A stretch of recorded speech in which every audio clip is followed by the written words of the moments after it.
video kali ini, kami akan menyampaikan 4 pokok pembahasan. Yang pertama, inklusi sebagai proses. Yang kedua, inklusi sebagai identifikasi dan penghilang hambatan. Yang ketiga, inklusi sebagai kehadiran, partisipasi, dan pencapaian siswa. Yang keempat, inklusi sebagai pemberi perhatian khusus kepada anak-anak rentan diskriminasi.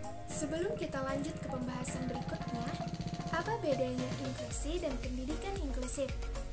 Jadi, menurut Hajar dan Mulyani pada tahun 2017 menyatakan, inklusi adalah sebuah proses. Inclusion is a process, yang artinya inklusi sebagai proses berlangsung secara terus-menerus dan dilakukan untuk mencari atau menemukan cara yang lebih baik untuk mengatasi keberagaman.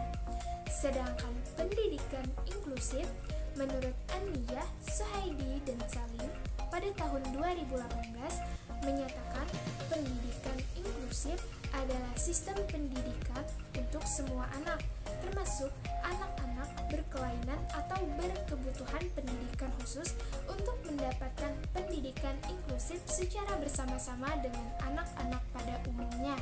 Senada dengan pendapat Hildegard Olsen dalam tulisan Termacah pada tahun 2017 yang menyatakan pendidikan inklusif adalah sekolah yang mengakomodasikan semua anak tanpa membedakan kondisi fisik, intelektual, linguistik, dan berbagai kondisi lainnya. Baiklah, selanjutnya yaitu inklusi sebagai sebuah proses, yang artinya adalah bahwa inklusi adalah sebagai proses yang berlangsung terus-menerus untuk mencari dan menemukan cara yang lebih baik dalam menanggapi keragaman. Yang artinya itu tentang belajar bagaimana caranya untuk hidup dengan perbedaan dan belajar bagaimana belajar dari perbedaan. Ada beberapa tahap yang bisa dilakukan jika sebuah sekolah ingin menjadi inklusif atau sekolah penyelenggara pendidikan inklusif, yaitu yang pertama, memahami paradigma pendidikan inklusif secara utuh. Berbagai hal yang berkenaan dengan pendidikan inklusif harus dipahami secara utuh.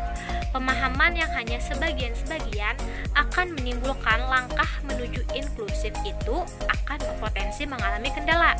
Misalnya, ada sebagian kalangan mengatakan bahwa sekolah penyelenggara pendidikan inklusif di dalamnya harus ada ABK. Pemahaman tersebut cukup menyesatkan. Padahal, pemahaman yang benar adalah bahwa jika di lingkungan sekolah atau radius penerimaan siswa baru kebetulan ada ABK, maka ABK tersebut memang harus diterima.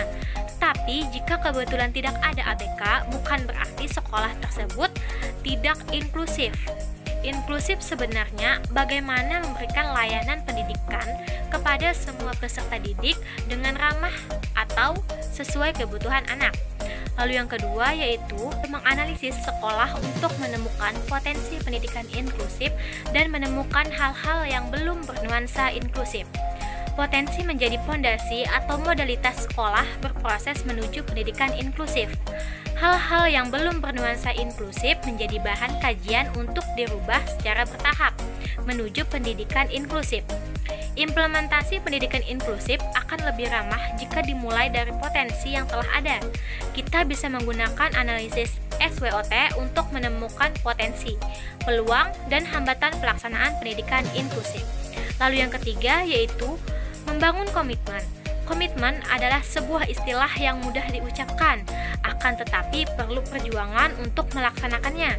Komitmen untuk memulai, menjaga, dan mengembangkan agar sekolah tetap inklusif merupakan keharusan agar pendidikan inklusif menjadi pilihan paradigma untuk mendidik anak-anak bangsa ini menjadi lebih baik. Komitmen yang dimaksud juga termasuk bagaimana mengatasi hambatan atau tantangan serta bagaimana mencari solusinya, bukan menghindar dari masalah. Demikian. Selanjutnya akan disampaikan oleh teman saya. Selanjutnya itu ada inklusi sebagai identifikasi dan penghilang hambatan. Sejalan dengan yang dikatakan Hajar dan Mulyani pada tahun 2017, inklusi kali ini berkaitan dengan identifikasi dan menghilangkan hambatan. Karena itu, Yang dilakukan adalah mengumpulkan dan mengevaluasi informasi dari berbagai sumber untuk merencanakan perbaikan dalam kebijakan dan praktik. Inklusi di sini juga sebagai proses untuk melakukan asesmen, mengidentifikasi berbagai kelebihan dan kelemahan individu agar layanan pendidikan yang diberikan mampu mengatasi berbagai hambatan dan kelemahan secara tepat dan menyeluruh. Pendidikan inklusi juga bertujuan agar anak-anak bangsa mendapatkan haknya di bidang pendidikan yang adil, bermutu, dan tanpa diskriminasi. Kebanyakan sekolah hanya memprioritaskan bermutu dalam menentukan keberhasilan sekolah. Sedangkan kaidah bermutu pun sifatnya masih kognitisme untuk mencapai kurikulum yang telah ditentukan. Kajian bermutu menurut pandangan pendidikan inklusi juga mengalami pergeseran makna. Yang dimaksud bermutu yaitu lembaga pendidikan mampu untuk mengembangkan potensi yang ada pada diri anak secara optimal dan dapat mengatasi hambatan belajar anak. Potensi yang perlu dikembangkan dan hambatan yang perlu diatasi yang ada pada diri anak itu termasuk pada ranah kognitif, afektif, psikomotor, dan bukan hanya ranah kognitif saja. Inklusi adalah tentang kehadiran, partisipasi, dan prestasi semua siswa. Inclusion is about the present, participation, and achievement of all students. Kehadiran berhubungan dengan tempat, waktu siswa dalam mengikuti kegiatan belajar.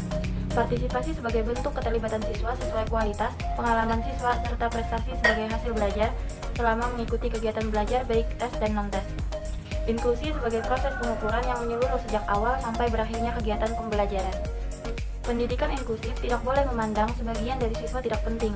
Terkadang siswa yang mengalami hambatan dalam belajar sering terabaikan partisipasinya. Pendidikan inklusif mengisyaratkan guru mampu membuat semua siswa berpartisipasi dan mempunyai hak untuk menggapai cita-cita. Guru diharapkan dapat mengarahkan harapan siswa yang disesuaikan dengan kemampuan masing-masing. Tidak ada yang sampai tidak mempunyai peran. Baik, pembahasan saya lanjutkan terkait inklusi sebagai pemberian perhatian khusus kepada kelompok anak rentan diskriminasi. Sebelumnya, diskriminasi merupakan suatu sikap yang membedakan secara sengaja terhadap golongan-golongan yang berhubungan dengan kepentingan tertentu. Tidak bisa kita pungkiri bahwa saat ini masih banyak anak yang mengalami sikap diskriminasi tersebut. Adapun kelompok anak yang rentan atau yang dapat mengalami sikap diskriminasi sebagai berikut.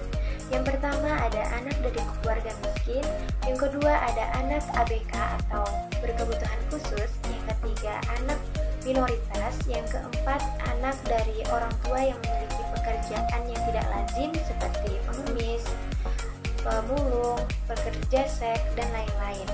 Yang kelima ada anak atau pelajar yang hamil. Yang keenam ada anak yang memiliki penilaian negatif terhadap pendidikan. Yang ketujuh anak yang melanggar hukum. Yang kedelapan ada anak yang terkena HIV/AIDS dan lain sebagainya.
Persoalan terbesar yang dihadapi oleh anak-anak ini mungkin adanya stigma dan diskriminasi tadi gitu. Karena tadi mereka lahir dari orang tua yang HIV positif, mereka juga terinfeksi HIV. Kenapa stigma dan diskriminasi kemudian menjadi persoalan yang besar? Karena itu kemudian yang mengganjal mereka untuk bisa mengakses apa yang menjadi hak mereka, termasuk untuk layanan kesehatan, layanan pendidikan, dan layanan-layanan yang lain. Karena seperti kita tahu gitu, sangat banyak kasus-kasus yang anak-anak ini terpaksa harus berhenti sekolah karena memang statusnya diketahui oleh pihak sekolah atau orang tua murid yang lain.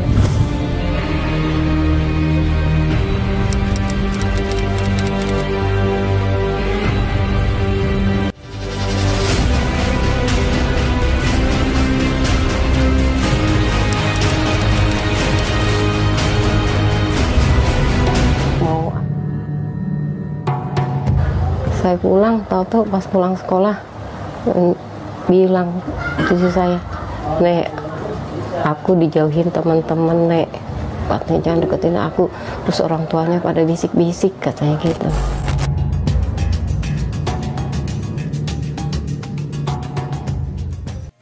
Jadi dapat kami simpulkan bahwa pendidikan inklusif merupakan suatu sistem pendidikan untuk semua anak, baik yang memiliki kelainan atau berkebutuhan khusus, untuk mendapatkan layanan pendidikan secara inklusif bersamaan dengan anak-anak pada umumnya. Ada beberapa tahap yang bisa dilakukan jika sekolah ingin menyelenggarakan pendidikan inklusif. Yang pertama, memahami paradigma pendidikan inklusif secara utuh. Yang kedua, menganalisis sekolah untuk menemukan potensi pendidikan inklusif serta hal-hal yang bernuansa inklusif. Dan yang terakhir yaitu membangun komitmen. Pendidikan inklusif sendiri mengisyaratkan guru untuk membuat semua siswa berpartisipasi serta mempunyai hak yang sama dalam menggapai cita-citanya. Sekian dari kelompok kami. Apabila ada salah kata, kami mohon maaf. Wabillahi taufiq wal hidayah. Wassalamualaikum warahmatullahi wabarakatuh.